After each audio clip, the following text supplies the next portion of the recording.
Every year, as the mountain clouds gather over the hills of Peak, the landscape begins a transformation that has shaped Chakhesang life for generations.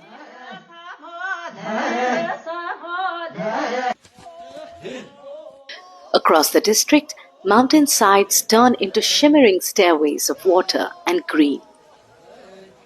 These are the famed terrace fields of the Chakhesang Nagas, where May and June mark the arrival of Khutho, the rice plantation season. For the Chakhesangs, this is far more than agriculture. It is a season that brings together culture, economy, family, and identity.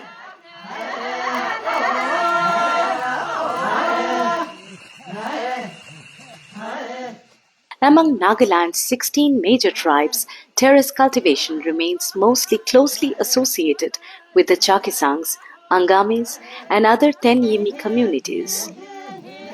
Over generations, families have painstakingly carved these terraces into steep hillsides, creating a farming system that continues to sustain entire villages.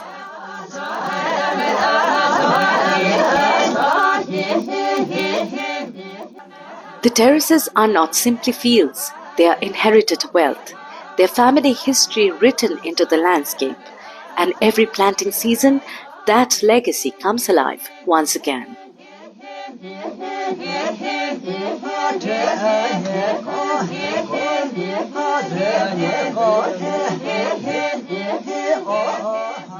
From dawn until dusk, families move across water-filled terraces, transplanting young rice seedlings by hand.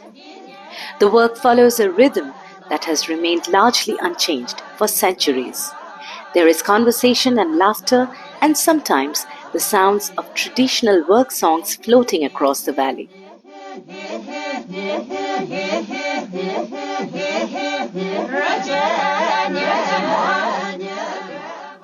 At the heart of the plantation season lies a powerful tradition called Mulay. The principle is simple: I help in your field today, and you help in mine tomorrow. There are no hired laborers moving from farm to farm. Instead, neighbors, relatives, and friends work collectively, ensuring that every household receives support during one of the most important agricultural periods of the year. The result is not just a successful harvest, but a stronger community. What makes this season especially unique is that everyone has a role to play. With schools closed in for the summer break, children join their parents, grandparents in the fields. Young hands carry seedlings, elders pass down knowledge. Families work side by side, turning the terraces into classrooms without walls. For many children, their first lessons about responsibility, community, and heritage are learned standing ankle-deep in mud. Here they discover where their food comes from, and perhaps more importantly, who they are. The terraces also tell a story of self-reliance. For generations, they have provided enough rice to feed families throughout the year. A good harvest means security and independence. It means one less uncertainty in an increasingly uncertain world. So rice here is more than a staple crop. It is prosperity, status, and resilience. Surplus harvests are stored in granaries shared during community gatherings and used during traditional ceremonies and rituals. And while Khutho may not appear on a festival calendar, it carries the spirit of a celebration. The beginning of the plantation season is often marked by prayers for rain, fertility, and a successful harvest. Families gather for meals after long days in the fields. Traditional rice beer is shared. Stories are exchanged. Songs linger in the evening air long after the work is done. The terraces slowly turn green, and with them grows the promise of the year ahead. In an age of rapid change, the terrace fields of Chakhesang Nagas remain a powerful reminder that some traditions continue to thrive because they are deeply connected to the land, to their communities, and to a way of life built by collective effort. Here in the hills of Fake, every single planting is more than just a crop.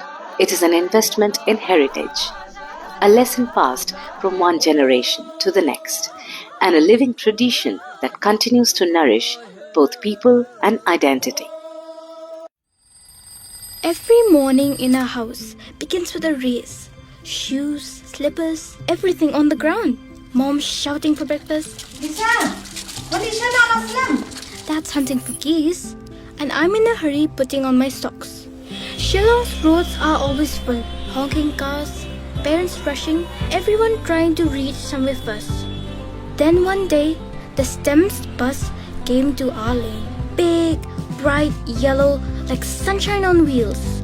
The bus is always on time. Our caretaker waves. It feels like family arriving. Inside, it's not just seats and bags and uniforms. It's laughter, stories, songs, small little friendships growing every morning. We share snacks, help in homework, and learn to wait for each other. I think that's what community really means. Caring for people who share your road. When I see other parents dropping their kids one by one, I think, wow, if one bus can take 50 of us, that's 50 cars less on the road. My father says the bus helps save money because it's not just fuel we're saving, it's time too, and time matters.